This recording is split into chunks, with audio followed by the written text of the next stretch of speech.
All right, let's move over to the next group, and that will be Group H. So we got Benfica is hosting Juventus. Obviously, Benfica coming off a big win away from home against Porto, and then PSG taking on and hosting Maccabi Haifa. Now, PSG are on top of the table with 8. Benfica have 8.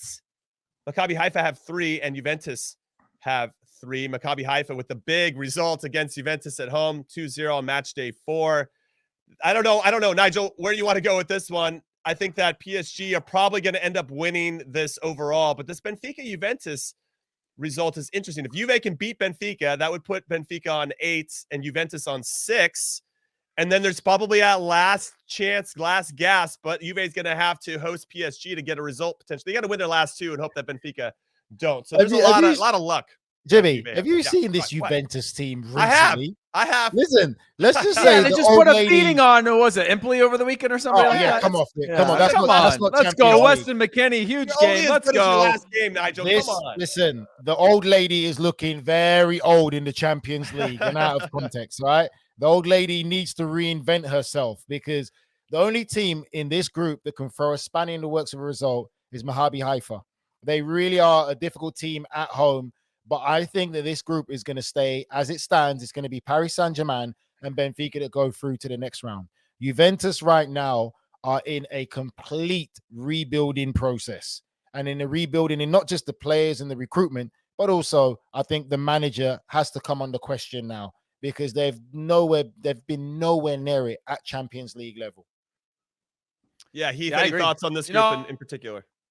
I mean, only that where I see the risk is that obviously Benfica are playing at home against Juve, and Juve need to win this one. Unfortunately, Benfica are, I think, unbeaten in 17, something like that, close to 20 matches since the start of the season across competitions. And so it is going to be a very difficult match for them. But they need to win out. Juventus have to win out to have any chance, and they need some help from Benfica along the way. And I just don't see that happening in this one. And then obviously I expect PSG to take care of business against Maccabi Haifa after giving up, drawing twice against Benfica in the group stages. Yeah, what I find interesting, and Nigel, let's just talk about a bigger narrative around this group in particular. I think Christophe Galtier with PSG has done an excellent job of finding some harmony between his star players, maybe something that lacked under Mauricio Pochettino. And we know that's probably more to the style and implementation of the system overall, which I think gives those guys a little bit more freedom to combine and maybe not worry about it so much defensively. But I do see some leaky defending from PSG, and maybe that's because they don't have that many numbers, which I think can hurt them in the knockout rounds. So they're going to be fine in the group stages. So I wanted your thoughts on that, but I also want to hear your thoughts on if Juve get knocked out and drop into the Europa League or don't even get fourth and don't even qualify for anything else. At what point do you think Maxi Allegri, it's just going to be so undeniable that you got to fire Maxi Allegri that Juve would do it, even though he's going to be here the whole season, pat on the back from the board of Juve? Well, I'll start with that first, Jimmy. I think it's very strange. I don't think they're going to sack Maxi Allegri. I think that the fans are backing Maxi Allegri. And again, I think it's because of a bit of a past love affair with Maxi Allegri and what he did for the club previously to what they can see now. Because what they're turning their attention to is they're claiming that the players who are wearing the shirt are not fitting, not deserving of wearing the shirt. And it's not the manager. The club have come and said they're going to back him. We're going to stick with him to the season. It's a building project. So it's a difficult situation. I think for a club like Juventus, if they do drop into the next competition, the UEFA League, that is a realistic competition they should aim to try and win, just to bring in some silverware, just to represent and respect the magnitude of the club. Because there's the players have to understand now, there's going to be no changes. There really is going to be no changes.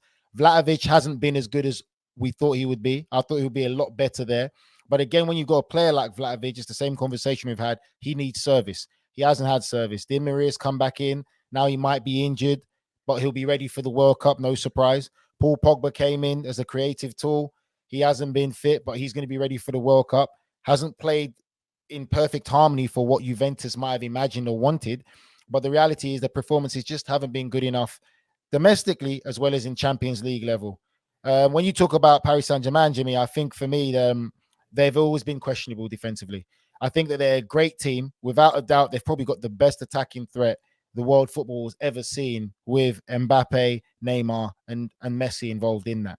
But defensively, they've always been questionable. And I think as well as they're gelling into a bit of a team dynamic currently at the moment, playing against good oppositions who also have half decent threats going forward, there'll be loads of problems caused in this Paris Saint-Germain side, because defensively they've still been questionable. You look at every game that they've played in the group stages, they've given good opportunities to opposition.